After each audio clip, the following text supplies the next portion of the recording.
पुख्ता कर ले कि सर मैं भूल से या गलती से किसी दूसरे जुरिडिक्शन में चला गया था, मतलब न्यायालय में मैं उस समय का अंदर पहुंच चुका। बेनिफिट ऑफ डिले उसको मिलेगा, उसको नुकसान नहीं उसके बारे में कि साहब आप थोड़ा लेट आए तो क्यों आए। सेक्शन 203 रटा रटाया और इम्पोर्टेंट क्वेश्चन कि साहब जब ऐसी परीक्षा करने के बाद मजिस्ट्रेट को लगता है कि परिवार पर संज्ञान लिए जाने का मामला नहीं बनता है तो ऐसे परिवार को वो खारिज कर देगा, परिवार का खारिज कर देगा। सीपीसी में हम ऐसा सेक्शन देखते हैं जिसमें हम क्या पढ़ते हैं नाली में, क्या खारिज किया जा रहा है? वाद पत्र का खारिज किया जा रहा है। दीपक कहाँ खारिज होता है वाद पत्र? सीपीसी में।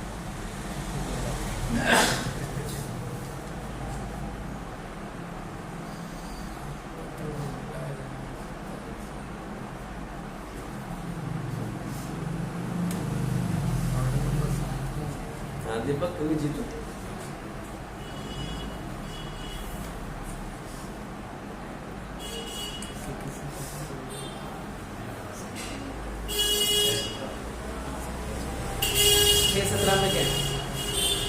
छह 17 में क्या है? अभी वचन में संशोधन। हाँ, वाद पत्र का खारिज करना यश बता रहे हैं। ऑर्डर नंबर 7 का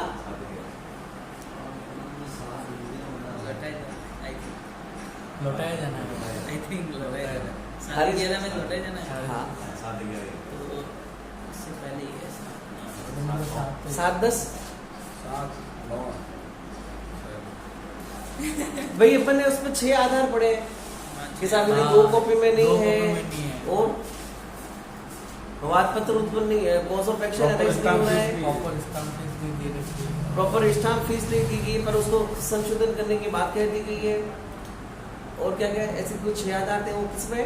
वाद पत्र का नामंजूर किया जाना 7-10 मेरे हिसाब से 7-10 है और 6-17 तो अभी बच्चों में संशोधन। वाद पत्र का लौटाया जाना 7-11 और ऐसे 7-10 में नामंजूर कर दिया जाता है तो उसको वापस रिस्टोर भी करवाया जा सकता है 7-13 में। इसलिए उसको हमने डिग्री नहीं माना, वो केवल वाद पत्र का लौटाया जाना एक आदेश है। और 203 क्या कह रहा है? परिवाद के बारे में कह रहा है। और ऋतिक परिवाद का मतलब सिविल मामले नहीं है, परिवाद भी क्रिमिनल मामले में ही है। यदि परिवादी के और साक्षियों के शपथ पर किए गए कथन और धारा 202 के अधीन जांच या अन्वेषण के परिणाम पर विचार करने के पश्चात मजिस्ट्रेट की राय है कि कार्यवाही करने के लिए पर्याप्त आधार नहीं है। कब? जांच और इन्वेस्टिगेशन के परिणाम पर विचार करने के पश्चात तो वह परिवाद को खारिज कर देगा और ऐसे प्रत्येक मामले में ऐसा करने के अपने कारणों को संक्षेप में अभिलिखित करेगा। जब भी कभी किसी चीज को अभिलिखित करने की बात होती है तो क्या कहा था अपन ने? उसकी ट्रांसपेरेंसी और उसकी जवाबदेहिता। जवाबदेहिता को इंग्लिश में क्या करें अपन? रिस्पॉन्सिबिलिटी। ट्रांसपेरेंसी और कल एक शब्द आया था वैसे, उत्तरदायिता, उसको विनिश्चित करने के लिए कि कहीं ऐसा नहीं हो कि किसी आदमी ने अपना मन माना काम किया। सर अगर यह परिवार खारिज हो जाता तो वापस उसी की क्या उसी अपराध में वापस से संज्ञान परिवाद किया जा सकता है क्या? बताओ क्या मामला होगा? यहाँ पे तो अभी विचार हो जाएगा। इसमें तो अभी तक तो एक्यूज आया ही नहीं है, ये तो केवल परिवादी के बारे में बातें चल रही है। चार्ज फ्रेम भी नहीं होगा। हाँ, तो किसी भी परिवार को यदि खारिज कर दिया जाएगा तो फिर ऐसा आदेश जो दिया गया ना, इसको अपील कर सकते हैं, 482 कर सकते हैं, रिवीजन किया जा सकता है। कहा ना अपन ने कि अपील नहीं, रिवीजन ऐसे मामले की जाएगी जिसकी कभी अपील नहीं होगी। और मेरे हिसाब से परिवार का खारिज की जाने की कोई अपील नहीं होती तो फिर उसको अपन रिवाइज करवा सकते हैं, रिवीजन कर सकते हैं। Section number 204 chapter number 16। Chapter number 15 से कार्यवाही या तो चैप्टर नंबर 12 में जाएगी। क्या लिखा कि ऐसे परिवाद प्राप्त होने पर मजिस्ट्रेट इन्वेस्टिगेशन करवाने का आदेश देगा। और इन्वेस्टिगेशन करवाने का आदेश चैप्टर नंबर 12 में जो हमने 155(2) और 156(3) में देखा, इन्वेस्टिगेशन करके आ जाएगा। और या फिर ऐसा परिवाद प्राप्त होकर क्या कर सकते हैं मजिस्ट्रेट? इन्वेस्टिगेशन नहीं करवाए, केवल इंक्वायरीज करें और इंक्वायरी करने के बाद में पता चले संज्ञान किए जाने के लायक है तो वो सीधा अभियुक्त व्यक्ति के विरुद्ध समन या वारंट इशू कर सकता है। तो ये ही वही बात, आदेशिका का जारी किया जाना, आदेशिका का जारी किया जाने का मतलब है कि समन या वारंट भेजा जाना। या तो पुलिस अधिकारी पुलिस रिपोर्ट लेकर आएगा और पेश करेगा, फिर बाद में वो समन भेजेगा, और या फिर केवल परिवाद पेश किया गया था, परिवाद पेश किए जाने पर समन आ गया। अच्छा, परिवाद कौन से मामले में पेश करेंगे? 100% कौन सा मामला होगा? वो नॉन कॉग्निजेबल होगा, जबकि कॉग्निजेबल ऑफेंस में परिवाद भी हो सकता है और FIR भी हो सकती है। अब नॉन कॉग्निजेबल ऑफेंस में जब परिवाद आया है तो मजिस्ट्रेट क्या करेगा? इन्वेस्टिगेशन करवाएगा। कौन से सेक्शन में? 155(2) में इन्वेस्टिगेशन करके रिपोर्ट देती, तो क्या मजिस्ट्रेट ऐसे रिपोर्ट पर बाउंड है क्या सामने वाले आदमी को समन भेजने के लिए? नहीं, खारिज भी कर सकता है, मना भी कर सकता है। अब ये स्थिति तब की है जब सेक्शन नंबर 190 में या तो परिवाद पेश किए जाने पर या पुलिस रिपोर्ट पेश किए जाने पर मजिस्ट्रेट संज्ञान लेता है और सामने वाले आदमी को वारंट या समन के तहत कॉल करता है। पढ़ो तो ये सेक्शन नंबर 204। यस ऋतिक, पढ़ो तो सेक्शन 204। आदेशिका का जारी किया जाना। आदेशिका क्या होती है? समन या वारंट। हाँ, यदि किसी अपराध का संज्ञान करने वाला मजिस्ट्रेट की न्याय में कार्यवाही करने के लिए पर्याप्त आधार है और मामला समन मामला प्रतीत होता है तो वह अभियुक्त की हाजिरी के लिए समन जारी करेगा, अथवा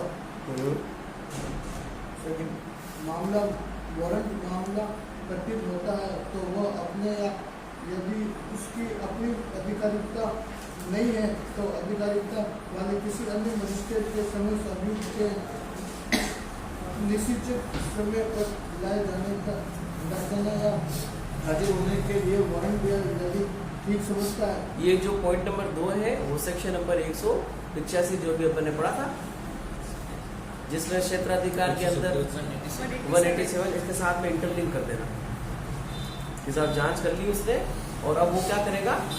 जिससे कि दूसरे मजिस्ट्रेट के सामने उपस्थित होने के लिए आदेश दे रहा है। हाँ, तो समन मामला है तो समन ही जारी करेगा, और यदि वारंट मामला है तो समन या वारंट दोनों जारी किए जा सकते हैं। नेक्स्ट, अभियुक्त के विरुद्ध के अधीन तब तक कोई समन या वारंट जारी नहीं किया जाएगा जब तक अभियोजन के साक्ष्यों की सूचना फाइल नहीं कर दी जाती है।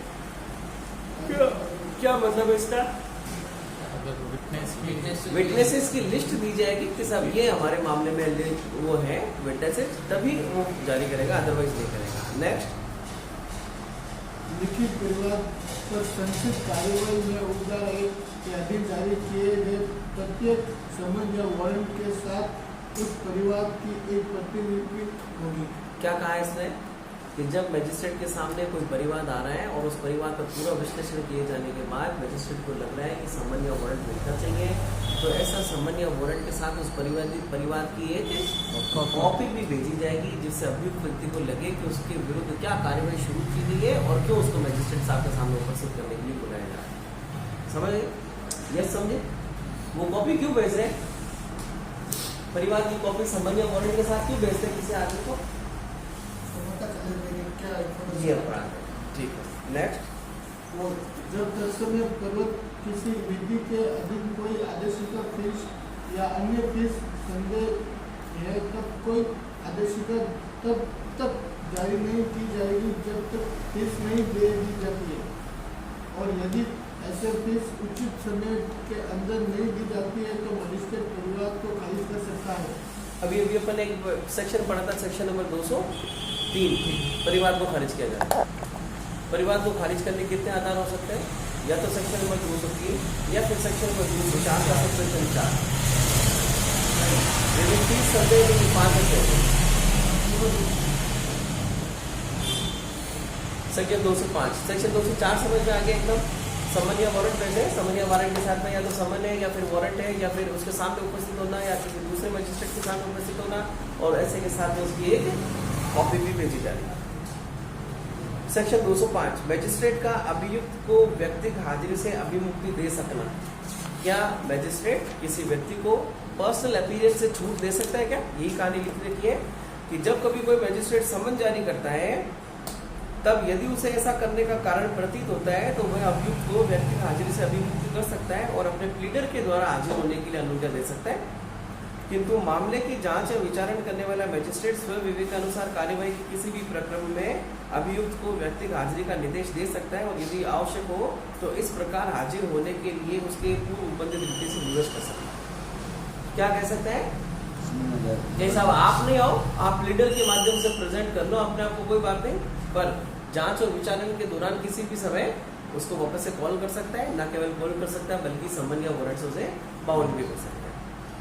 सेक्शन 206 छोटे अपराधों के मामले में विशेष समन, special summons in case of petty offence.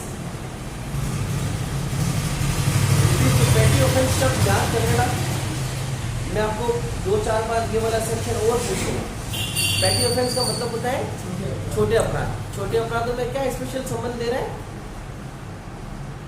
कि साहब 1000 रुपए से कम का कोई मामला है तो वो फिर मैजिस्ट्रेट साहब क्या कह देगा उसको कि एक काम करो, आप अपने अपराध की दोषिता वही साबित मान लो, एक्सेप्ट कर लो, और ऐसे जो 1000 रुपए तक का जुर्माना जो 100 रुपए का भी हो सकता है, 200 का, तो उसको भेज दो और मामला खत्म कर देंगे, कार्रवाई खत्म। मोटरसाइकिल के चालान में पेटी ऑफेंसेस में है, इसमें एक्सक्लूड कर रखा है। इसमें एक्सक्लूड कर रखा है इसको कि साहब मोटरसाइकिल एमवीसीटी एक्ट जिस पर लागू हुई है। दीपक पढ़ो जरा 206। छोटे अपराधों के मामले में विशेष समन, यदि किसी छोटे अपराध का संज्ञान करने वाले मजिस्ट्रेट की राय में मामले को धारा 260 या धारा 261 के अधीन संक्षेप निपटाया जा सकता है। इसका मतलब क्या है? जब कार्यवाही ट्रायल कौन सी हो रही है? समरी ट्रायल हो रही है। समरी ट्रायल 260 से शुरू होकर 265 तक चल रही है। एक बार निकालो सेक्शन नंबर 260 जिसमें समरी ट्रायल किए जाने के ग्राउंड्स दे रखे हैं। क्या ग्राउंड्स है? जब किसी आदमी के द्वारा चोरी सेक्शन नंबर 378, 379, 402 या फिर ऐसे समय में अपराध जिसमें चोरी की जाने वाली संपत्ति की कीमत 2000 रुपए से कम लिखा हुआ है, तो ये मैटर्स हैं जिसके अंदर हम समरी ट्रायल कर सकते हैं। तो ऐसे समरी ट्रायल की स्थिति का कोई काम कर रहा है तब अब वापस आ जाओ सेक्शन 206 पे। तो वो मजिस्ट्रेट उस दशा के सिवाय जहाँ उन कारणों से जो लेखन किए जाएंगे उसकी प्रतिकूल राय है, अभियुक्त से ये अपेक्षा करते हुए उसके लिए समन जारी करेगा कि वो विनिर्दिष्ट तारीख को मजिस्ट्रेट के समक्ष या तो स्वयं या प्लीडर द्वारा हाजिर हो या वो मजिस्ट्रेट के समक्ष हाजिर हुए बिना आरोप या दोषी होने का अभिवचन करना चाहता है। तो ये वही कहानी है जिसमें वो मैजिस्ट्रेट को क्या कह रहा है, या तो व्यक्ति को क्या कह रहा है, या तो स्वयं हाजिर हो जाओ कि अभियुक्त के खिलाफ प्लीडर के माध्यम से हो जाओ, और या फिर हाजिर हुए बिना आरोप का दोषी होने का अभिवचन करना चाहते हो। ठीक है, तो लिखित रूप से उक्त अभिभाग और समन में विनिर्दिष्ट जुर्माने की रकम डाक या संदेशवाहक द्वारा विनिर्दिष्ट तारीख के पूर्व भेज दे, या यदि वह प्लीडर द्वारा हाजिर होना चाहता है तो ऐसे प्लीडर द्वारा उस आरोप के दोषी होने का अभिवचन करना चाहता है तो प्लीडर को अपनी ओर से आरोप के दोषी होने का अभिवचन करने के लिए लिखकर प्राधिकृत करे और ऐसे प्लीडर की माफक जुर्माने का संदेह करे। परंतु ऐसे संबंध में निर्दिष्ट जुर्माने की रकम 1000 रुपए से अधिक की नहीं होगी। तो क्या कहा पेटी ऑफेंसेस के संबंध में, क्या कह रहा है वो? जब मैजिस्ट्रेट को लगता है कि 260 और 261 की कार्यवाही करे तो संबंध में क्या लिख सकेगा कि या तो आप खुद उपस्थित हो, अच्छी बात है, कोई बात नहीं, लीडर के माध्यम से हो सकते हो, आप दोनों के माध्यम से भी नहीं होना चाहते हो तो भी कर लो। बस ऐसे जो बात हम कह रहे हैं उसमें आप अभिभाग दो स्थितिता को स्वीकार कर लें, और दो स्थिति में ऐसा नहीं है कि सब आपको जेल में डाल दिया जाएगा। 1000 रुपए से कम का जुर्माना आप हमें बाई पोस्ट भिजवा दें या फिर प्लीडर के माध्यम से भिजवा दें। तो ये हो गया पेटी ऑफेंसेस पर संबंध। नेक्स्ट, इस धारा के प्रयोजन के लिए छोटे अपराध से ऐसा कोई अपराध विकृत है जो केवल 1000 रुपये से अनधिक जुर्माने से दंडनीय नहीं है, किंतु इसके अंतर्गत कोई ऐसा अपराध नहीं है जो मोटर वाहन अधिनियम 1938 के अधीन या किसी अन्य ऐसी विधि के अधीन जिसमें दोषी होने के अभिभाग पर अभियुक्त की अनुपस्थिति में उसको दोष सिद्धि करने के लिए उपबंध है, इस प्रकार दंडनीय है। अभिभाग पर अभियुक्त की अनुपस्थिति में उसको दोष सिद्ध करने के लिए उपबंध है।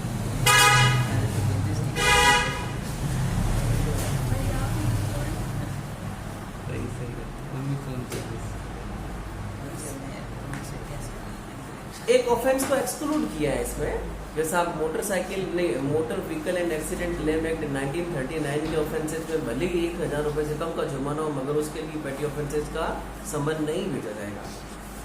नेक्स्ट, राज्य सरकार किसी मजिस्ट्रेट को उपधारा 1 के द्वारा प्रदत्त शक्तियों का प्रयोग किसी ऐसे उपधारा के संबंध में करने के लिए जो धारा 320 के अधीन 320 क्या है महेश? 320 CRP से क्या है जीतू? कंपाउंडिंग ऑफेंसेज है, शामिल किया जाना जिसमें अपराधी को क्या कर दिया जाता है? दोष मुक्त कर दिया जाता है।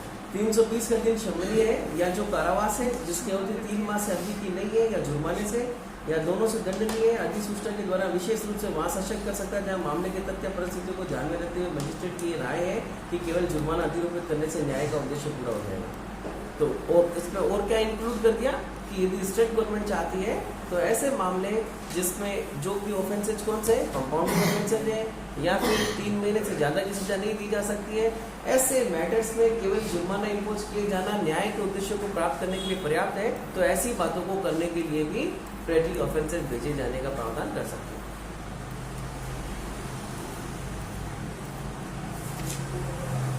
दो 207 पढ़ो तो नानी जी। अभियुक्त को पुलिस रिपोर्ट या अन्य दस्तावेजों की प्रतिलिपि देनी। किसी ऐसे मामले में जहां कार्यवाही पुलिस रिपोर्ट के आधार पर संस्थित की जाती है, मजिस्ट्रेट निम्नलिखित में से प्रत्येक की एक प्रतिलिपि अभियुक्त को अविलंब निःशुल्क देगी। 1 मिनट, 207 आपको क्या बात बता रहा है? 207 बता रहा है कि जब कार्यवाही पुलिस रिपोर्ट के आधार पर संस्थित की गई है, कहाँ संस्थित हुई है? मजिस्ट्रेट के सामने। जाहिर सी बात है कि किसी व्यक्ति के द्वारा एफआईआर पेश की गई थी, मतलब एफआईआर दर्ज की गई थी। ऐसे एफआईआर के दर्ज करने के बाद में पुलिस अधिकारी ने इन्वेस्टिगेशन करके पुलिस रिपोर्ट पेश की मजिस्ट्रेट के समक्ष। तो ये मामला ऐसी स्थिति का जब लिखा है पुलिस रिपोर्ट के आधार पर संस्थित किया गया कोई मामला है, तो मजिस्ट्रेट निम्नलिखित में से प्रत्येक की एक प्रतिलिपि अभियुक्त को अविलंब निःशुल्क देगा। और पुलिस रिपोर्ट पर आधार पर संस्थित किया गया मामला कौन कौन सा हो सकता है? नहीं, ट्राइबल बाई मैजिस्ट्रेट और tribal by court of session, दोनों ही स्थिति में भाई पुलिस अधिकारी पुलिस रिपोर्ट किसके सामने पेश करता है? मजिस्ट्रेट। कोर्ट ऑफ सेशन के सामने कर देगा? नहीं करेगा। इसका मतलब ये है कि सेक्शन नंबर 207 चाहे अपराध का ट्रायल मैजिस्ट्रेट के द्वारा होना हो चाहे कोर्ट ऑफ सेशन के द्वारा होना हो, ऐसी स्थिति में क्या करेगा? तो ये जो बात लिखी रखी है ना, पुलिस रिपोर्ट के आधार पर संस्थित की गई मामला, इसको अंडरलाइन करके नीचे लिख देना विचारणीय किस किस के द्वारा? मैजिस्ट्रेट के द्वारा और कोर्ट ऑफ सेशन के द्वारा, दोनों के द्वारा। अब मान लो absolutely triable by court of session है तो भी मैजिस्ट्रेट ही उसको इंट्रोड्यूस करवाएगा, और absolutely triable by court of session नहीं है तो भी मैजिस्ट्रेट उसी फैक्ट से उसको इंट्रोड्यूस करवाएगा। अच्छा, ऐसे तथ्यों से इंट्रोड्यूस अभी उसको क्यों करवाया जा रहा है? मान लो कोर्ट ऑफ सेशन के द्वारा ट्राइबल है और उसको फैक्ट्स दिए जा रहे हैं कि साहब आपके विरुद्ध इस तरह की कार्रवाई, आपको जो करना है, मतलब चाहे आप जमानत के अधिकारों का या फिर इस्तेमाल करना चाहे करें, अदरवाइज हम आपको कहाँ भेजेंगे? कमिटल कस्टडी में भेजेंगे और कोर्ट ऑफ सेशन को मामला जाएगा। क्या क्या दे रहे हैं निःशुल्क? Police report. पुलिस रिपोर्ट कौन से सेक्शन में है? पुलिस रिपोर्ट कौन से सेक्शन में? ऋतिक 173 क्लोज टू 173(2) पुलिस रिपोर्ट की कॉपी निःशुल्क दी जा रही है। धारा 154 के अधीन लेखबद्ध की गई प्रथम इत्तला रिपोर्ट। एफआईआर की कॉपी। धारा 161 की उपधारा 3 के अधीन अभिलिखित उन सभी व्यक्ति के कथन जिसकी अपने साक्ष्यों के रूप में परीक्षा करने का अभियोजन का विचार है, उसमें से किसी ऐसे भाग को छोड़कर जिनको ऐसे छोड़ने के लिए निवेदन धारा 173 की उपधारा 6 के अधीन पुलिस अधिकारी द्वारा किया गया है। और क्या दिया जा रहा है उसके साथ में कि साहब आपके विरुद्ध प्राप्त इत्तला के आधार पर पुलिस अधिकारी ने इन व्यक्तियों के 161 के बयान करवाए हैं और ये सब 161 के बयान मैजिस्ट्रेट के सामने एग्जामिनेशन चीफ करवाने के लिए तैयार है, तो उनकी कॉपी दी जा रही है। किसको? एक्यूज्ड को। क्या कहते हुए कि साहब यदि आपको क्रॉस एग्जामिन करवाना है या इसके लिए सक्षम होना है तो आप अपने आप को तैयार रखें।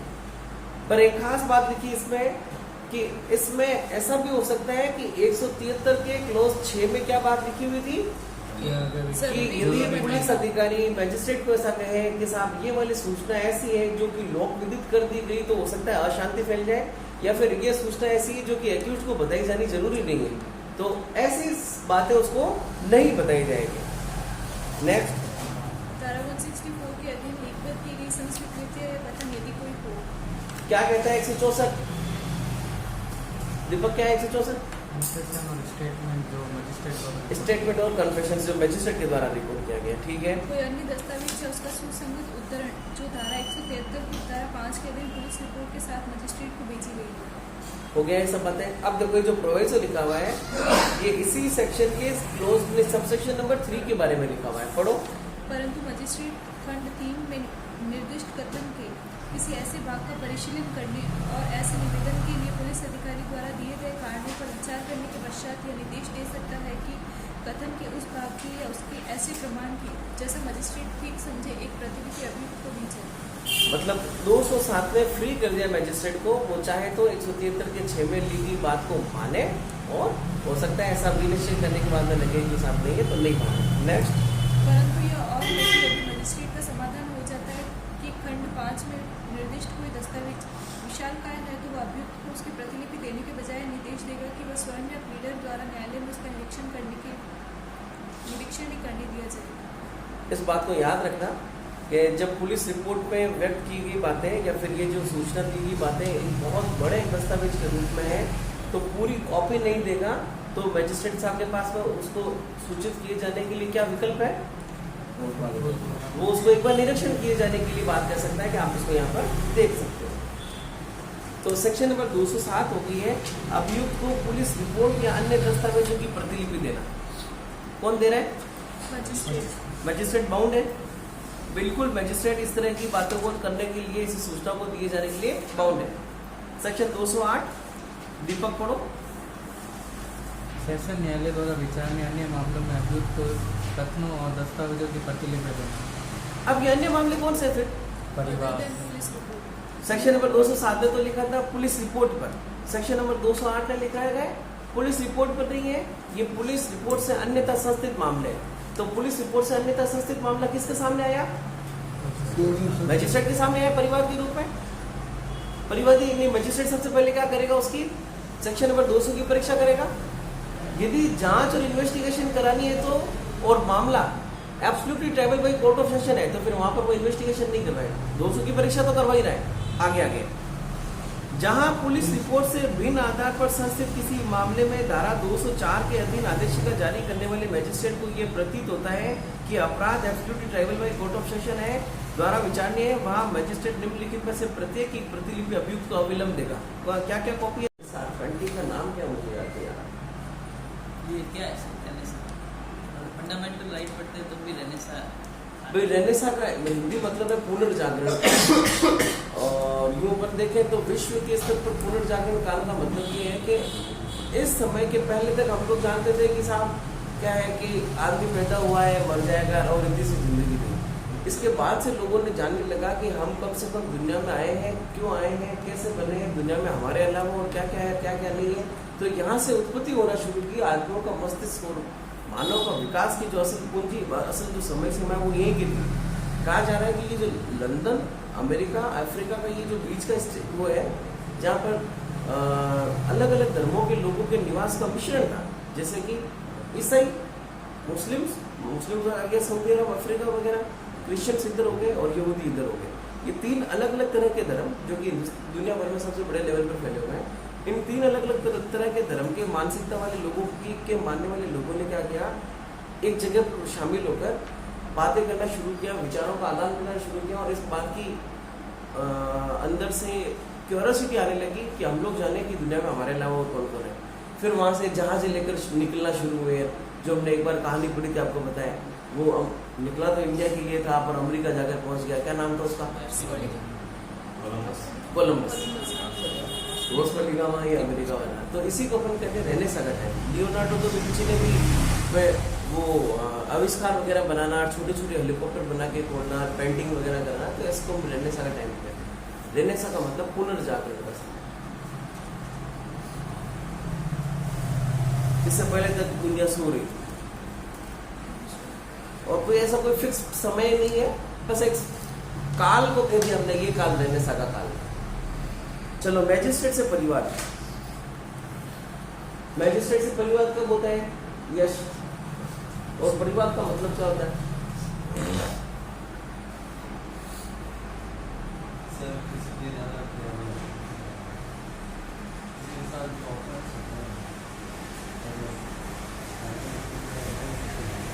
जो क्रिमिनल नहीं है वो परिवार है, जो क्रिमिनल नहीं है, जो मामले फौजदारी नहीं है वो परिवार है, तो वो कौन से मामले होते हैं? सिविल मामले। तो ये अपन सीपीसी पढ़ रहे हैं, नहीं, ये सीआरपीसी पढ़ रहे हैं, तो criminal- कंप्लेंट जो कंप्लेंट पेश करते हैं वो हाँ। परिवार है।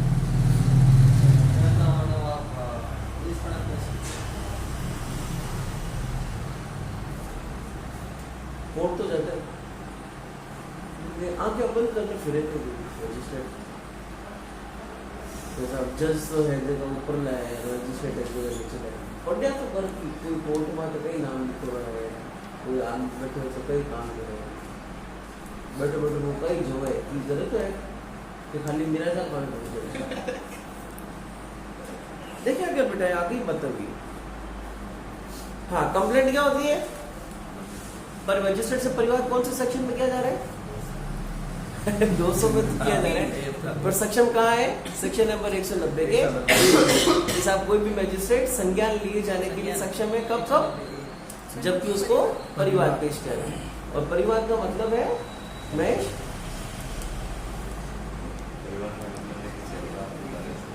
किसी अपराध के बारे में, वो चाहे कॉग्निजेबल हो सकता है और नॉन कॉग्निजेबल हो सकता है, किसी अपराध के बारे में मैजिस्ट्रेट के समक्ष मौखिक या लिखित, जिसमें पेश करने वाले का लक्ष्य क्या है? न्याय प्राप्त है कि न्यायालय अपनी तरफ से कार्यवाही करे, है ना?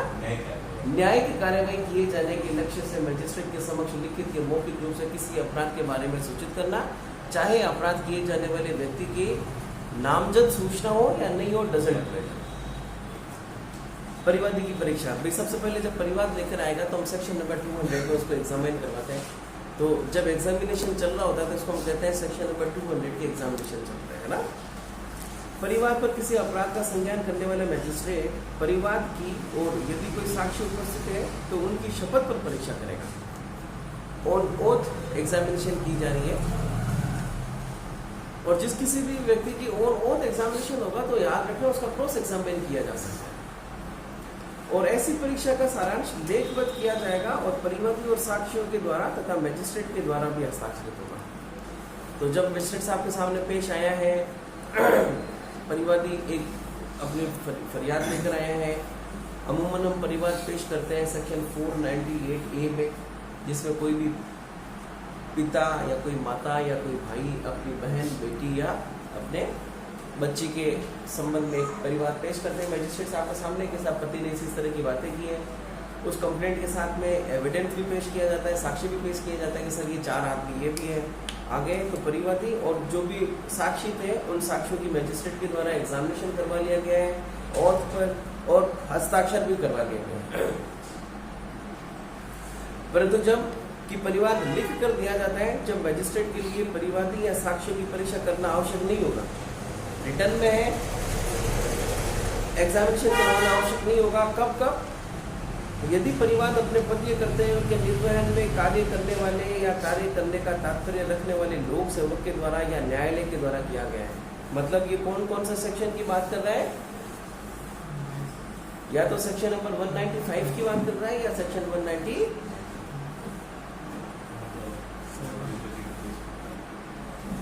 न्यायालय के द्वारा, ये सेक्शन नंबर 195 की बात है। मतलब या तो पब्लिक सर्वेंट है कोई जो क्या लेके आया, कंप्लेंट लेके आया है, तो ऐसी स्थिति में उसका एग्जामिनेशन करवाने की आवश्यकता नहीं है। और दूसरा, यदि मैजिस्ट्रेट जांच या विचारण के लिए मामले को धारा 192 के अधीन किसी अन्य मैजिस्ट्रेट के हवाले कर देता है। अच्छा, हवाले जब करता है तो क्या पहले संज्ञान ले लेता है या हवाले करने के बाद में? पहले बताओ ये हवाले करना क्या होता है बेटा?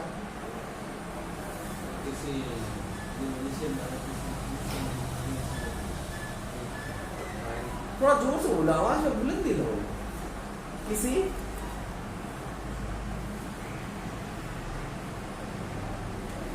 हाँ हाँ सही बोल रहे हो वैसे, आपने एकदम सही बोला। बताओ वो क्या बोला?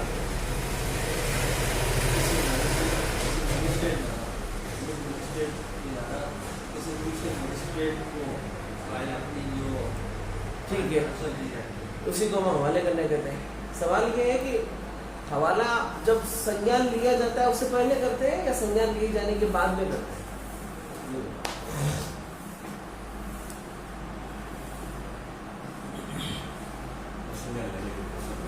प्रसंज्ञान लिए जाने के बाद। तो जब प्रसंज्ञान उसने ऑलरेडी ले लिया, एग्जामिनेशन ऑलरेडी हो चुके हैं, तो फिर क्या जिस मजिस्ट्रेट को भेजा वो वापस एग्जामिनेशन करेगा? नहीं। तो ये यही बात कर रहा है कि हवाले किए जाने के बाद, और दूसरा यदि किसी पब्लिक सर्वेंट या न्यायालय के द्वारा कोई रिटर्न में कंप्लेंट पेश किया गया है तो ऐसी दो स्थिति में एग्जामिनेशन करवाने की आवश्यकता नहीं है। परंतु यह और कि यदि मजिस्ट्रेट परिवादी या साक्ष्यों की परीक्षा करने के पश्चात मामले की धारा 192 के अधीन किसी अन्य मजिस्ट्रेट के हवाले करता है तो बाद वाले मजिस्ट्रेट के लिए उनकी फिर से परीक्षा करना आवश्यक नहीं है। क्या लिखा कुछ फिर इसने?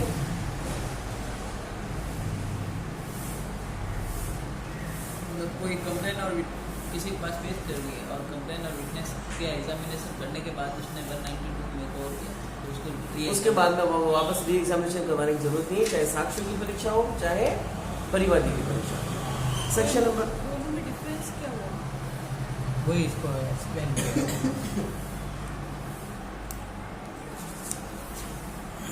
दोनों के डिफरेंस में है साहब, साक्ष्यों की परीक्षा भी उसके बारे में लिखी हुई है, जबकि सेक्शन 192 में केवल और केवल परिवादी की परीक्षा होगी। तो छोटी सी कहानी देखें हम लोग कि सबसे पहले जब भी कभी कोर्ट में परिवाद पेश किया जाता है तो परिवादी के एग्जामिनेशन होते हैं, जिसको हम कहते हैं सेक्शन 200 के बयान हो गए। और 200 के बयान होने के बाद में जब मजिस्ट्रेट पाता है कि वास्तव में संज्ञान लिया जाना है तब भी संज्ञान लेगा, अदरवाइज संज्ञान नहीं लेता। क्या मैजिस्ट्रेट किसी भी अपराध के बारे में सीधा संज्ञान ले सकता है या उसके लिए जरूरी है कि वो पुलिस अधिकारी को इन्वेस्टिगेशन करने के लिए भेजे ही भेजे? सीधा ले सकता है। तो इसका मतलब ये है कि यदि मैजिस्ट्रेट चाहे तो इस तरह के संज्ञान में, इस तरह के एग्जामिनेशन लिए जाने के बाद लगता है कि मुझे संज्ञान तब तक नहीं लेना चाहिए जब तक कि इन्वेस्टिगेशन नहीं करे, तब फिर क्या करेगा मैजिस्ट्रेट? 156 और 155 का आदेश देके इन्वेस्टिगेशन रिपोर्ट करवा लेगा।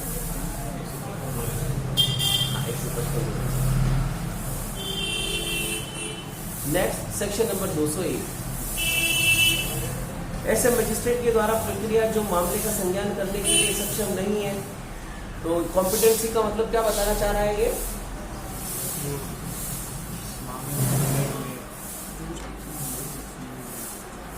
कि साहब दूसरे क्षेत्र अधिकार में कोई ऑफेंस हुआ था, ये वाले मैजिस्ट्रेट को कॉम्पिटेंसी नहीं है संज्ञान लिए जाने की।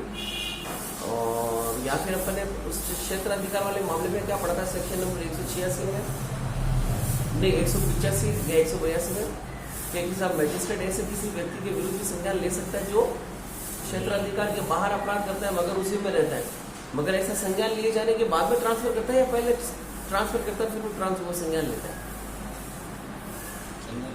लेने के बाद में बेल और बॉन्ड बनवा के एक बार देखो तो उसमें संज्ञान ले लिया क्या या केवल बॉन्ड लेकर ही उसको वहां पर उपस्थित होने के लिए क्या है? लाइफ टाइम ट्रीटमेंट क्या, लाइफ टाइम और डेथ सेंटेंस के अलावा बॉन्ड भरवा सकता है, अदरवाइज बॉन्ड नहीं भरवाएगा। तो वो बॉन्ड भरवाना संज्ञान लिए जाने के बाद है या पहले? 182 तो पत्रवादी द्वारा किए गए अपराध।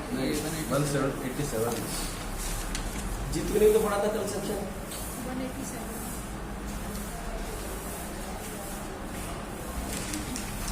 उसमें तो अधिकारिता वाला व्यक्ति बाहर जाके अपराध करता है, मजिस्ट्रेट की अधिकारिता वाला।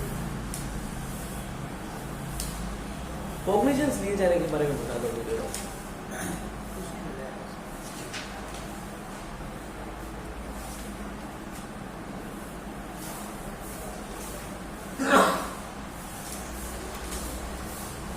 संज्ञान लिया करते संबंध या वारंट जारी कर रहे हैं। जांच के बारे में लिखा है कि जांच कर सकते हैं।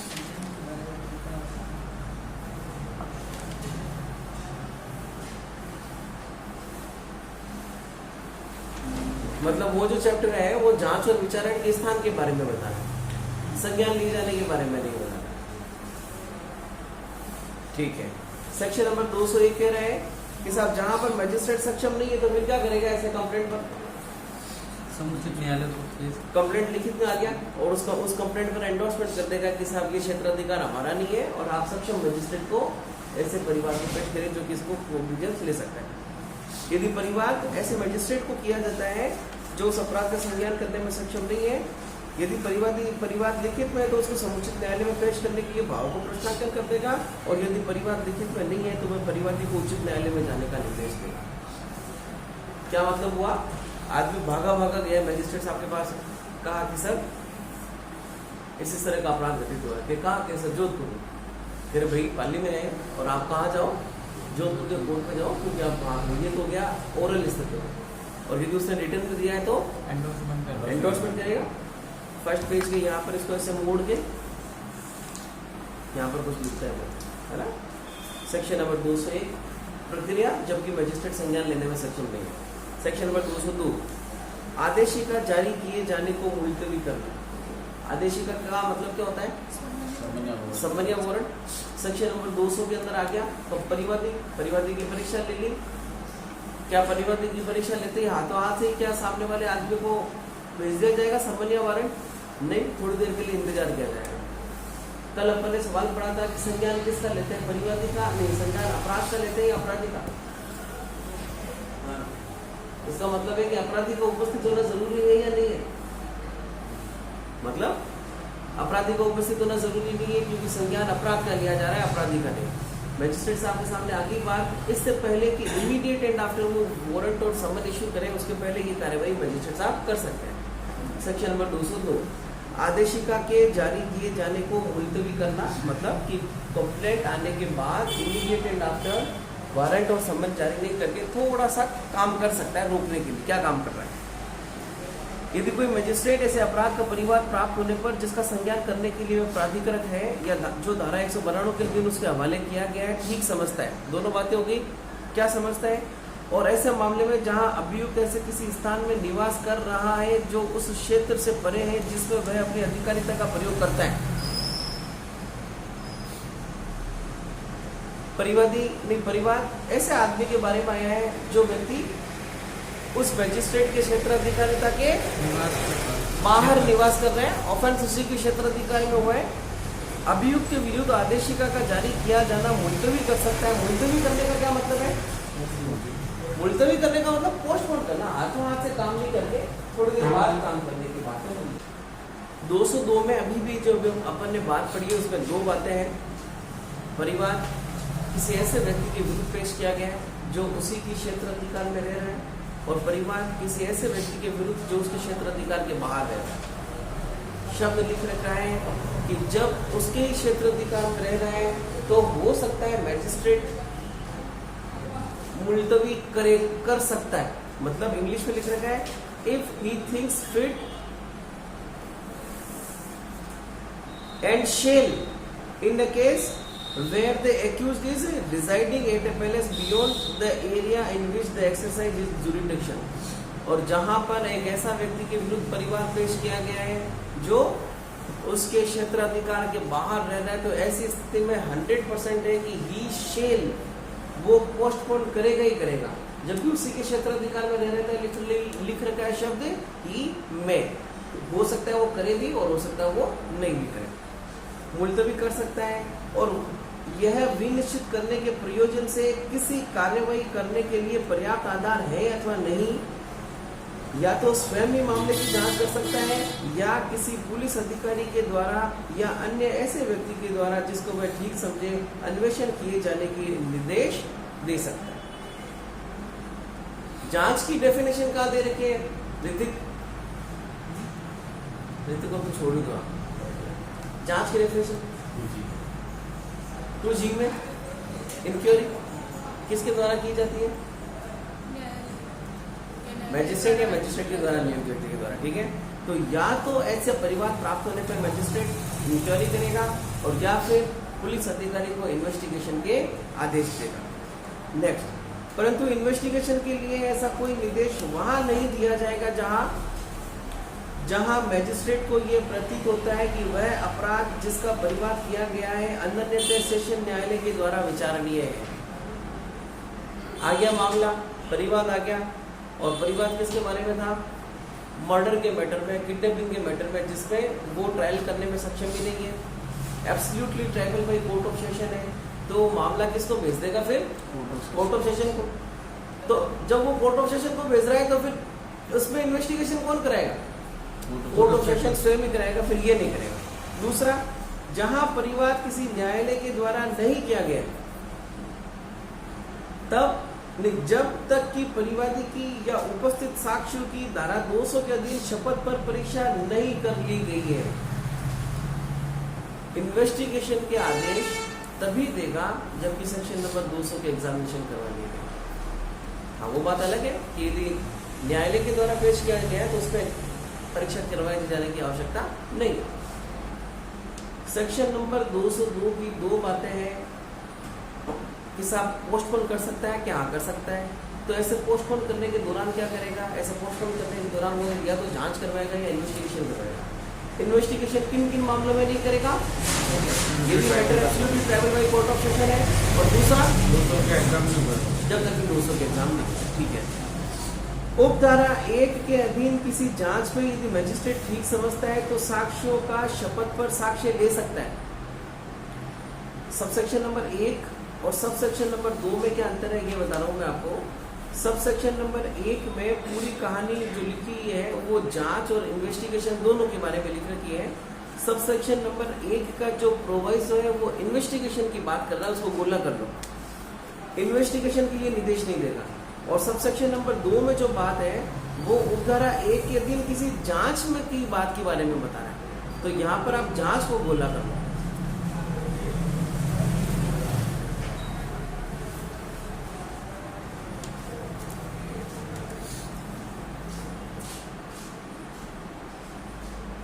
तो सबसेक्शन नंबर 1 का प्रोवाइज है इन्वेस्टिगेशन नहीं, 1 कह रहा है जांच है, इन्वेस्टिगेशन करवाएगा। इन्वेस्टिगेशन कब नहीं करवाएगा? जब matter absolutely triable by court of session और जब तक कि उसने 200 के एग्जामिनेशन नहीं करवाने। सबसेक्शन 2 उपधारा 1 के अधीन किसी जांच में यदि मैजिस्ट्रेट ठीक समझता है तो साक्ष्यों का शपथ पर साक्ष्य ले सकता है। परंतु यदि मैजिस्ट्रेट को यह प्रतीत होता है कि वह अपराध जिसका परिवाद किया गया है अनन्यतः सेशन न्यायालय के द्वारा विचारणीय है तो परिवादी से अपने सब साक्ष्यों को पेश करने की अपेक्षा करेगा और उनकी शपथ पर परीक्षा करेगा। याद रखना, ये जो लाइन अभी मैंने बोली है कई सारे एग्जाम में एज इट इज पूछी गई है। क्या करेगा? परिवादी से अपने सब साक्ष्यों को पेश करने की अपेक्षा करेगा और उनकी शपथ पर परीक्षा करेगा।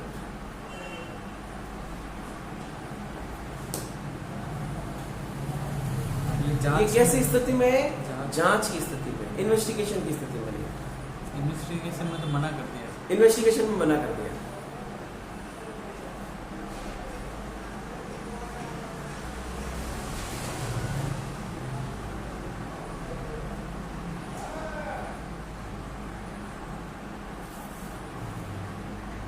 सवाल क्या आएगा कि मैजिस्ट्रेट साहब के सामने परिवाद पेश किया गया है और परिवाद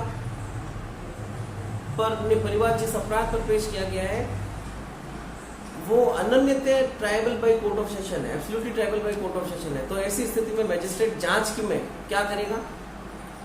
परिवादी से अपेक्षा करेगा कि साक्ष्यों को पेश करे और उनका शपथ पर साक्ष्य लेगा। और उनका शपथ पर साक्ष्य लेगा। ठीक है। सबसेक्शन नंबर 3, यदि उपधारा 1 के अधीन अन्वेषण किसी ऐसे व्यक्ति के द्वारा किया जाता है जो पुलिस अधिकारी नहीं है तो उस अन्वेषण के लिए वारंट के बिना गिरफ्तार किए जाने के सिवाय पुलिस थाने के बासातक अधिकारी को संहिता के द्वारा प्रदत्त सभी शक्ति होगी। ये तो नॉर्मल बात है। जब सेक्शन नंबर 202 में किसी पुलिस अधिकारी के अलावा किसी अन्य आदमी को इन्वेस्टिगेशन करने के लिए अपॉइंट किया जाता है तो वारंट के बिना गिरफ्तार करने के सभी बात हो जाएगी। तो क्या क्या पढ़ा सेक्शन नंबर 202 में? एक नॉर्मल बात कह रहा है कि ऐसा कोई परिवाद पेश होगा तो परिवाद पेश होते ही समन और वारंट इशू नहीं करेगा, थोड़ी देर के लिए रुक सकता है। तो अब ये थोड़ी देर के लिए रुक रहा है, इस दरमियान क्या कर रहा है? या तो जांच कर रहा है या इन्वेस्टिगेशन करवा रहा है। यदि इन्वेस्टिगेशन करवाता है तो ऐसी स्थिति में ये दो काम नहीं करेगा। क्या क्या काम नहीं करेगा? इन्वेस्टिगेशन का ऑर्डर कर नहीं देगा लगेगा जब कोर्ट ऑफ सेशन का ट्राइबल है या फिर 200 के एग्जाम में परीक्षा नहीं हो गई। या फिर जब तक कि सब सेक्शन नंबर 200 के एग्जाम नहीं हो गए। और जांच के बारे में परिवार से अपेक्षा करेगा यदि matter absolutely triable by court of session है तो इन्वेस्टिगेशन भी नहीं करवाएगा, और absolutely triable by court of session है तो परिवादी से अपेक्षा करेगा कि सारे के सारे साक्ष्य को पेश करें और उनकी शपथ पर परीक्षा करें। हो गया सेक्शन नंबर 202। 200 में एग्जामिनेशन हो गई। 201 पे क्या है? 201 अभी भी पढ़ा बेटे।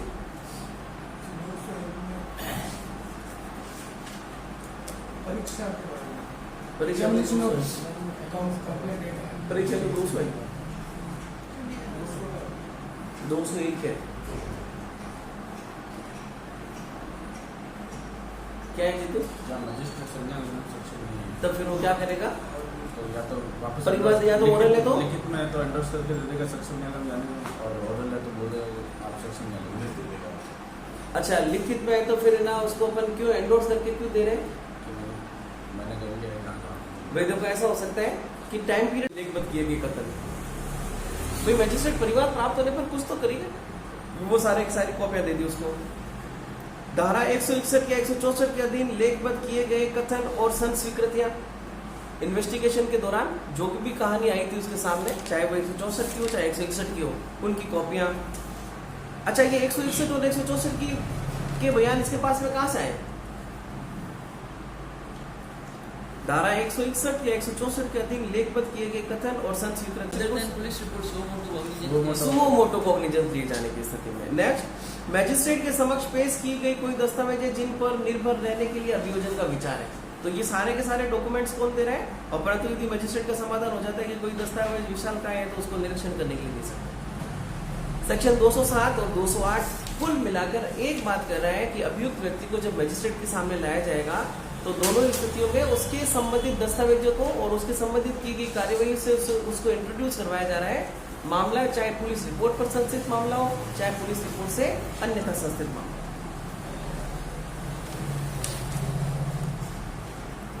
सेक्शन नंबर 209 महेश पढ़ो।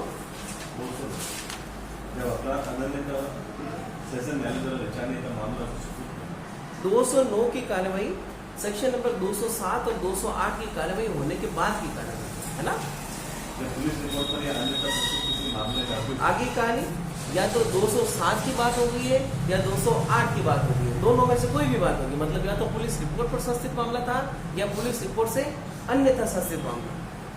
किसी मामले में अभियुक्त मजिस्ट्रेट के समक्ष हाजिर होता है या लाया जाता है और मजिस्ट्रेट को यह प्रतीत होता है कि अपराध अदालत द्वारा सेशन न्यायालय द्वारा विचार में है, तो वह ऐसा स्थिति धारा 207 या 208 के उपबंधों का अनुपालन करने के पश्चात मामला सेशन न्यायालय को सुपुर्द करेगा और जमानत से संबंधित संहिता के उपबंधों के अधीन रहते हुए अभियुक्त व्यक्ति को अभिरक्षा में तब तक के लिए करेगा जब तक इसकी पुष्टि नहीं होती। क्या मतलब हुआ है? मामला उसको बता दिया है कि साहब इसी तरह की बात है आपके खिलाफ ये है, हम आपको सीधा जेल भेज रहे हैं जब तक ये मामला क्या नहीं हो जाता है, कमिट नहीं हो जाता। सेक्शन नंबर 209 में मामले को कमिट किया गया है। हाँ वो कह देता है कि सर है ना मुझे आप कस्टडी में मत भेजो, मैं जमानत के प्रोविजन पर होने के लिए तैयार हूँ, तब फिर वो बॉन्ड भरवा देगा और कोर्ट ऑफ सेशन के साथ उपस्थित होने के लिए बाउंड करवा देगा। नेक्स्ट जमानत से संबंधित संहिता के उपबंधों के अधीन विचार के दौरान और समाप्त होने तक अभियुक्त की अभिरक्षा में प्रतिपक्ष करेगा जमानत के प्रावधानों के अधीन रहते हुए। ठीक है। मामले का अभिलेख तथा दस्तावेज और वस्तु यदि कोई हो जिन्हें साक्ष्य में पेश किया जाना है उस न्यायालय को ठीक है। और मामले के सेशन न्यायालय को सुपुर्द किए जाने की लोक अभियोजकों को लोग अभियोजकों को भी सूचना दी जाएगी कि साहब एक ऐसा मैटर है, वो इस तरह से आने वाला है आपके पास। खत्म सेक्शन नंबर 209, 260, 208 और 209 बहुत अच्छे और इम्पोर्टेंट सेक्शंस हैं। किन किन तरह की बात दी जा रही है, किन किन तरह की बात नहीं दी जा रही है। विशेष तरह की बात जो सेक्शन नंबर 207 के प्रोविजन नंबर 3 में जो लिखी है, सेक्शन नंबर 173 के क्लोज नंबर 6 में पुलिस अधिकारी के द्वारा दी गई बात को डिस्क्लोज करने के लिए मजिस्ट्रेट बाउंड है या फ्री है। फ्री है, वो चाहे तो बाउंड भी वो बता भी सकता है और नहीं भी बता सकता। अब सेक्शन 210 परिवाद वाले मामले में अनुसरण की जाने वाली प्रक्रिया और उसी अपराध के बारे में पुलिस इन्वेस्टिगेशन। हेडिंग से क्या समझ रहे हैं अपन ये समझ रहे हैं मजिस्ट्रेट ने जांच भी स्टार्ट कर दी और इन्वेस्टिगेशन भी चल रहा है। पुलिस अधिकारी के द्वारा इन्वेस्टिगेशन भी चल रहा है और मैजिस्ट्रेट के द्वारा कंप्लेंट किए जाने पर इंक्वायरी भी हो गई है। अब मुझे ऐसा बताओ कि पुलिस अधिकारी के द्वारा इन्वेस्टिगेशन किए जाने की सूचना मैजिस्ट्रेट साहब के सामने कैसे पहुंची है? अकरेंस रिपोर्ट सेक्शन नंबर 157 में क्या कहा गया था? ऐसे किसी भी प्रक्रिया के बारे में पुलिस अधिकारी अपने सुपरवाइजर पुलिस अधिकारी के माध्यम से मैजिस्ट्रेट को एक इन्फॉर्मेशन भेजेगा। आगे रिपोर्ट मैजिस्ट्रेट को लगा कि साहब मामला एक ही है, दो अलग अलग तरह की कार्रवाई चल रही है, इन्वेस्टिगेशन भी चल रही है और जांच भी चल रही है। तो ऐसी स्थिति में मैजिस्ट्रेट क्या करेगा? जांच को रोक देगा, इन्वेस्टिगेशन को हुआ जाना मान लिया जाएगा और पुलिस रिपोर्ट इन्वेस्टिगेशन करके पुलिस रिपोर्ट जब पेश की जाती है और लगता है कि मामला दोनों सेम था, तो अब कार्यवाही कैसे करेगा? पुलिस रिपोर्ट पर संस्थित मामलों की तरह करेगा, पुलिस रिपोर्ट से अन्यथा मामलों की तरह नहीं। रटा रटाया क्वेश्चन कई बार पूछा गया क्वेश्चन। जीतू पढ़ो जरा 210। परिवाद वाले मामले में अनुसरण की जाने वाली प्रक्रिया और उसी अपराध के बारे में पुलिस अन्वेषण। जब पुलिस रिपोर्ट से भिन्न आधार पर संस्थित किसी मामले में जिसे इसके पश्चात परिवाद वाला मामला कहा गया है, मतलब सुओ मोटो वाला मामला बिल्कुल नहीं है, केवल परिवाद वाला ही है। मजिस्ट्रेट द्वारा की जाने वाली जांच या विचारण के दौरान उसके समक्ष ये प्रकट किया जाता है कि उस अपराध के बारे में जो उसके द्वारा की जाने वाली जांच या विचारण का विषय है, पुलिस द्वारा अन्वेषण हो रहा है, तब मजिस्ट्रेट ऐसी जांच या विचारण की कार्यवाही को रोक देगा और अन्वेषण करने वाले पुलिस अधिकारी से इस मामले की रिपोर्ट मांगेगा। तो प्राइमा फेशिया वो क्या कर रहे हैं? अपनी कार्यवाही को रोक दे रहे हैं। नेक्स्ट, यदि अन्वेषण करने वाले पुलिस अधिकारी द्वारा धारा 173 के अधीन रिपोर्ट की जाती है और ऐसी रिपोर्ट पर मजिस्ट्रेट द्वारा ऐसे व्यक्ति के विरुद्ध किसी अपराध का संज्ञान किया जाता है जो परिवाद वाले मामले में अभियुक्त है, तो मजिस्ट्रेट वाले मामले की और पुलिस रिपोर्ट से पैदा होने वाले मामले की जांच या विचारण साथ साथ ऐसे करेगा मानो दोनों मामले पुलिस रिपोर्ट पर संस्थित किए गए। यदि दोनों सेम है और अभियुक्त वही है तो अब कार्यवाही कैसे होगी? पुलिस रिपोर्ट पर संस्थित मामलों की तरह। और अंतिम, यदि पुलिस रिपोर्ट परिवाद वाले मामले में किसी अभियुक्त से संबंधित नहीं है या यदि मजिस्ट्रेट पुलिस रिपोर्ट पर किसी अपराध का संज्ञान नहीं करता है तो वह उस जांच या विचारण में जो उसके द्वारा रोक ली गई थी इस संहिता के उपबंधों के अनुसार कार्यवाही करेगा। तो मान लो या तो वो कॉग्निजेंस नहीं ले रहे, कॉग्निजेंस नहीं लेने का मतलब ये बता रहा है कि पुलिस रिपोर्ट पर की गई कार्यवाही पर कॉग्निजेंस लिए जाने के लिए मैजिस्ट्रेट बाउंड नहीं है। यदि सवाल आ जाए कि पुलिस रिपोर्ट पर मैजिस्ट्रेट बाउंड है क्या कॉग्निजेंस लेने के लिए? नहीं।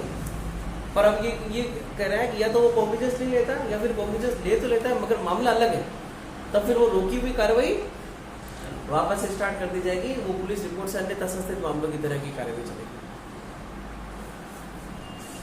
खत्म।